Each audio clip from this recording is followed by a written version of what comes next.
Welcome to FinTales Audiobook, lovingly known as FinTab, the ultimate destination for captivating audiobooks. የፍቅር ታሪክ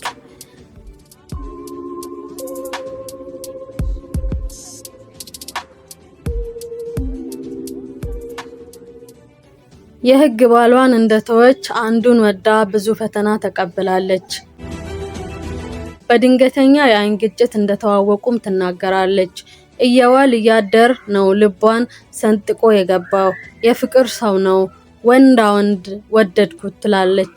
ተከተለኝ ቀደመኝ የፍቅርን መንገድ መራኝ። ልቡን ሰጠኝና ልቤን ሰጣሁት። ግልጽ ሆነልኝና ግልጽ ሆንኩለት። ገላ ለገላ ሳንደባበቅ በብሩህ ብርሃን ተጋለጥንም። ምናምናችን ሳንደባበቅ መብራት በማጥፋት ሳይሆን መብራት አብርተን ንጹህ የምንለውን ገላውን ንጹህ ይለዋል የምለውን ብዬ የማምንበትን ገላይን ተገላልጠን ተያይተን ተቃቅፈን የፍቅርን ጽዋ እየተጎነጨን አበባ ከንፈርሽ የሚለኝን ከንፈሬን እኔም በተመሳሳይ የምናገርለትን ከንፈሩን አጋጥመን ዘላቂ የሆነ የማይሞት ፍቅርን በእውን ዓለም እንጂ በህልም ሳይሆን ተመላልሰን ተጎዳኘንበት በማለት ትቀጥላለች። በቃል ኪዳን ለመተሳሰር ግን አልታደልንም። ፍቅራችን ምድሯን ለቀን በአየር ላይ ሊያንሳፍፈን ይታገለናል። አብሮኝ ውሎም ሆነ አድሮ ሊለየኝ አጥንት ስጋዬን በድናቸው ይቀራል። ልቤም ሆነ የአእምሮዬን ሞተር እሱን ተከትለው ይሄዳሉ። ይህም ቢሆን ጭንቀቱም ሆነ ፍቅሩ የኔ ብቻ አይደለም። በሱም በኩል እንዲሁ እኩል ለኩል ነበርን። አያስቀይመኝም፣ አላስቀይመውም። በተፋቀሩ ጓደኛሞች ዘንድ ያለው ችግር ያው ቅናት ነው። እኔ እንደምወደው ሌላዋ ትወደው ይሆን ማለት አለ። በበኩሉም እንደኔ የምትሆንለት የምትንሰፈሰፍለት ይኖራት ይሆን ማለቱ አይቀርም። ይህ እሱንም እኔንም ይሸረሽረናል። ሳገኘው ሳያየኝ ከመሸ አለ ነገር እላለሁ።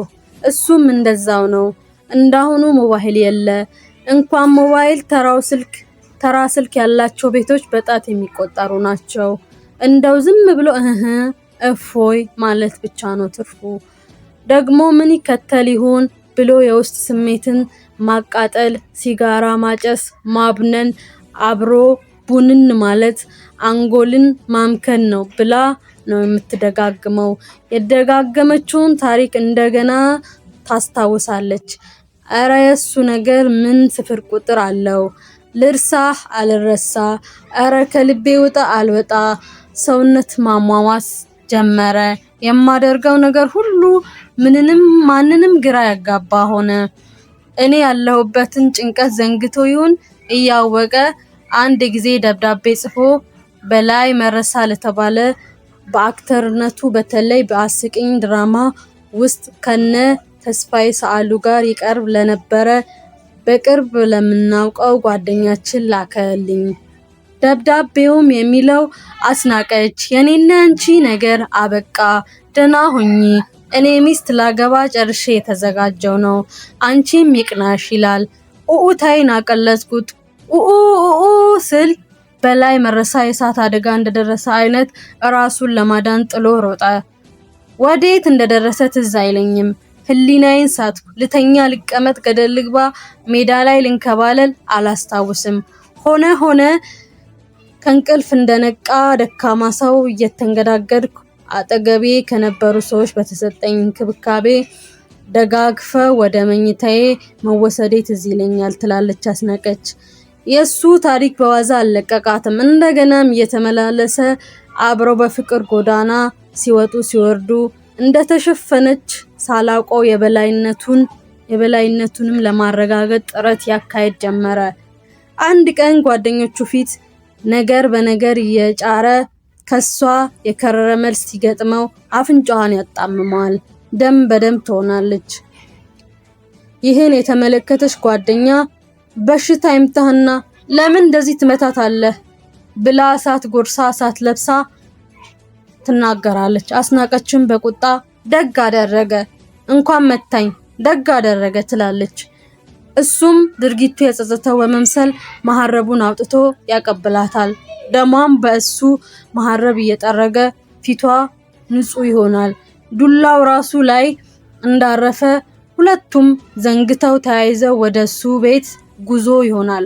በዚህ ዕለት የፈሰሰው ደሟ በትክክል ሳይደርቅ ወደ እሱ ቤት መሄዷን ለጓደኞቿ አስናቀች በጣም አደገኛ አደጋ ላይ መውደቋን የአደባባይ ሚስጥር ነው የሆነባቸው። ሌሎች ወዷት የነበሩ ወዳጆቿ ራቋት። ለነገሩ እሷ ደስታዋ ነበር። ውሎ አዳሯ ግን ነገር ዓለሙ መልኩን እየለወጠ ሄደ። አንዳንድ ለሷ የማይመጥን ነገር እያየች ሄደች። እግሯን አሳጠረች፣ ልቧን አጠቆረች፣ መሰብሰብ ጀመረች፣ መንገዷን ቀየረች። የሱ ያለህ ማለት ተወች። ህይወት ፍቅር ነው ቢባልም እየወደቀ ለሚሄድ የፍቅር አብራ ከመውደቅ ለመዳን የሆነ ግድግዳ ተደግፋ ለመቆም ግድ ሆነባት። በቃኝ አለች። ከብዙ ትዕግስት በኋላ ወሰነች። ሲበቃ በቃ ነው አለች። የሁለቱ ጉዞ በዚህ ሁኔታ እየሄደ እያለና እሷ ከበቃት በኋላ አቶ ፍቅረኛ መልእክት ያስተላልፋላታል። አስኒ እኔ ወድሻለሁ፣ እባክሽ ይቅር በይኝ፣ ልፈትንሽ ብዬ ነው ገለል ያልኩት፣ እንዳንቺ የምወደው የለኝምና እንደገና እንደ ቀድሟችን እንሁን ይላታል። አስናቀችም ይህንን አባባል በጣም ዘግይቶ የመጣ ነው፣ ቀደም ብለህ ይህንን ብትለኝ ኖሮ ሀገር የገዛው በመሰለኝ ነበረ።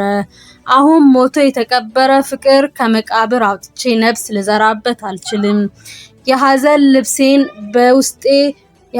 ልብሴን በልቤ ውስጥ ሰቅየዋለሁ። ደህና ሁን ብላ እንደገና የፍቅር ብርሃኗን አጨለመች። ተለያዩ። እሷም ከሱ አራርቋት የነበረ እንቅፋት አደናቅፎት ከሷም ሆነ ይጓዝበት ከነበረው ልዩ መንገድ በሞት ተለየ።